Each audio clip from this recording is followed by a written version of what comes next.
MRR news ప్రతి దృశ్యం ప్రజాపక్షం నినాదంతో ఆరుభవించి సుమారు 8 వసంతాలు పూర్తి చేసుకున్న శుభ సందర్భంగా 2 తెలుగు రాష్ట్రాల్లో పనిచేస్తున్న స్టాఫ్ రిపోర్టర్లకు, జోనల్ ఇన్ఛార్జ్లకు, జిల్లా కోఆర్డినేటర్లకు, జిల్లా బ్యూరో చీఫ్లకు, క్రైమ్ బ్యూరో చీఫ్లకు, 2 తెలుగు రాష్ట్రాల్లో పనిచేస్తూ ఉన్న అన్ని నియోజకవర్గాల స్ట్రింగర్లకు, MRR news digital media providers కి, ఎంఎస్ఓలకు, సబ్ ఎడిటర్స్ కి, యాంకర్స్ కి, కెమెరామెన్లకు, ఆంధ్రప్రదేశ్ మరియు తెలంగాణ రాష్ట్రాల్లో పనిచేస్తున్న సిబ్బందికి, ఎంఆర్ఆర్ న్యూస్ ఛానల్ వీక్షిస్తున్న ప్రేక్షకులకు ఇవే మా హార్దిక శుభాకాంక్షలు.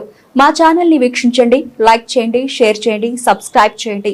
గ్రామీణ ప్రాంతం నుండి పట్టణాల వరకు ప్రతి సమస్యను అధికారుల దృష్టికి తీసుకెళ్లి సమస్య పరిష్కారానికి కృషి చేస్తూ ఉన్న ఎంఆర్ఆర్ న్యూస్ ప్రతి దృశ్యం ప్రజాపక్షం నినాదంతో ఆరంభమై నేటికి 8 వసంతాలకు చేరువలో ఉన్న ఎంఆర్ఆర్ న్యూస్ ఛానల్ అతి త్వరలో విశాఖపట్నం, విజయవాడ, గుంటూరు, చిత్తూరు, నెల్లూరు, శ్రీకాకుళం, కర్నూలు, పల్నాడు జిల్లా, విజయనగరం, బాపట్ల, నల్గొండ, హైదరాబాద్, నిర్మల్, ఆదిలాబాద్, సిద్దిపేట జిల్లాల్లో ప్రసారాలు టెలికాస్ట్ కానున్నాయని MRR news managing director M Raja తెలియజేశారు. బులెటిన్ ముగించే ముందు కూడా 5% కమిషన్ కట్టినోళ్ళేగా ఈనాడు ఉందా?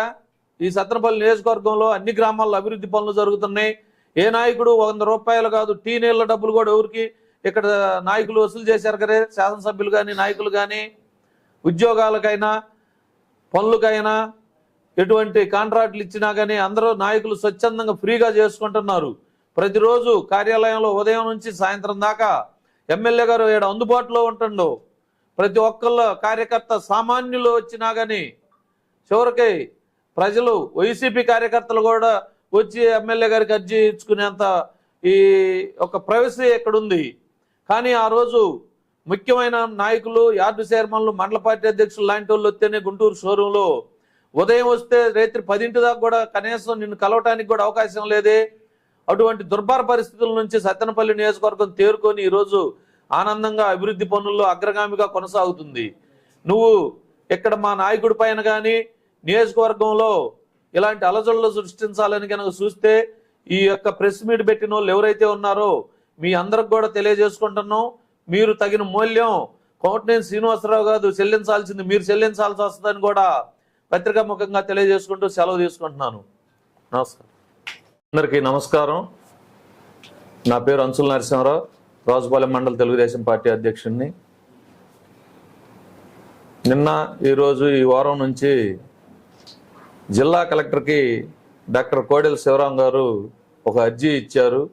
దాన్ని వాళ్ళే స్వయంగా ఫేస్బుక్లు, వాట్సాప్ల్లో, సోషల్ మీడియాలో నర్సాపేట నియోజకవర్గం అదేవిధంగా సత్తెనపల్లిలో అక్రమ మైనింగ్ జరుగుతుందని చెప్పేసి ఒక దుష్ప్రచారానికి ఈ యొక్క కోటరీ తెరదీశారు. దానిపైన సోదరుడు మన సత్తెనపల్లి మార్కెట్ యార్డ్ చైర్మన్ గారి భర్త, రాష్ట్ర రైతు కార్యదర్శి కోమటినేని శ్రీనివాసరావు గారు ఒక ఖండన ఇచ్చారు. దానికి కొంతమంది మొన్న జరిగినటువంటి 24 ఎలక్షన్లో తెలుగుదేశం పార్టీకి కానీ, పార్టీతో మన అభ్యర్థి శ్రీ కన్నా లక్ష్మీనారాయణ గారి గెలుపుకు కానీ, పార్టీ కార్యక్రమాల్లో కానీ ఎటువంటి పాలు పంచుకోకుండా వాళ్ళు సొంత కోటరీగా పార్టీతో సంబంధం లేకుండా తిరిగినటువంటి సుమారు ఒక 7-8 మంది వ్యక్తులు ఒక ప్రెస్ నోటు ఇచ్చారు. వాళ్ళు ఏనాడైనా ఎలక్షన్స్ ముందు పార్టీ కార్యక్రమాల్లో పాల్గొన్నారంటే లేదు.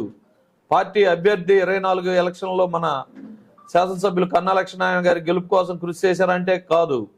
వారికి పార్టీకి ఎటువంటి సంబంధం లేకుండా వాళ్ళు వ్యక్తిగతంగా తెలుగుదేశం పార్టీ అనే ముసుగేసుకొని తెలుగుదేశం పార్టీలో అలజడులు సృష్టించాలని చెప్పేసి ప్రయత్నాలు చేస్తున్నారు.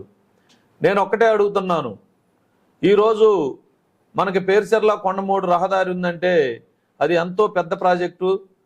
ఆ ప్రాజెక్టు పూర్తి కావాలంటే ఎంతో గ్రావెల్, మెటీరియల్ ఎంతో అవసరం అవుతాయి.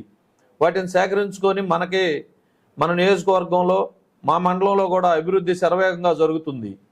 దానికి శాసనసభ్యులు కన్నా లక్ష్మీనారాయణ గారు కానీ, పెద్దల నాయకులు కానీ అందరూ సహకరిస్తున్నారు ఇక్కడ.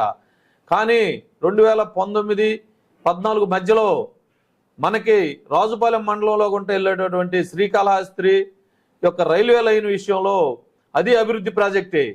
దాన్ని జరగకుండా మైనింగు, గ్రావెల్కి డబ్బులు ఇవ్వలేదని చెప్పి కాంట్రాక్టర్ పై దాడి చేయించింది ఎవరు? ఈరోజు అక్రమ్ మైనింగ్ అని చెప్పి మాట్లాడుతున్న శివరాం గారేగా ఆ రోజు చేయించింది. అటువంటి కేసుల్లో కూడా నాలాంటి అమాయకులందరూ కూడా ఎంతో మంది పార్టీ కార్యకర్తలు కూడా ఇరుక్కొని ఎంతో బాధలు పడాల్సి వచ్చింది. అసలు అక్రమ్ మైనింగ్ అనే దానికి తెరదీసి షాడో ఎమ్మెల్యే అనేది ఏ విధంగా ఉంటుందో, మీ నాన్నగారు ఎమ్మెల్యే స్పీకర్ గారు అయితే నువ్వు పాత్ర పోషించి అక్రమ్ మైనింగులు చేసి డబ్బులు వసూలు చేసుకున్నది నువ్వు ఈరోజు అక్రమ్ మైనింగుల గురించి షాడో ఎమ్మెల్యేల గురించి కనుక మాట్లాడుతుంటే ఇక్కడ ఈ నియోజకవర్గాల్లో ఉన్న ప్రజలందరూ కూడా నవ్వుకుంటున్నారు. గతంలో ఏ పార్టీ సొంత పార్టీ ఎలక్షన్ గెలిపించుకున్న నాయకులు